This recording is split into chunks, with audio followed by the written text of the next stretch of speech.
the ninth week of learning artificial intelligence. In this week, you will learn more about TensorFlow and keras.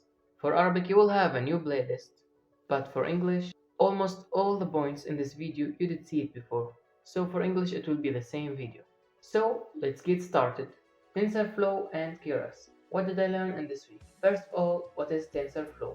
TF components, TF tools, data and TF, GDO, TF models, linear classifier, DNN classifier, decision tree classifier, linear regression, DNN regression, keras tools, and keras examples.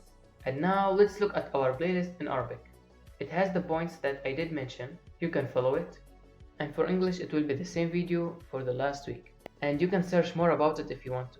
So that's for this video. I hope you like it. Don't forget to subscribe to my channel. See you next time with the last week.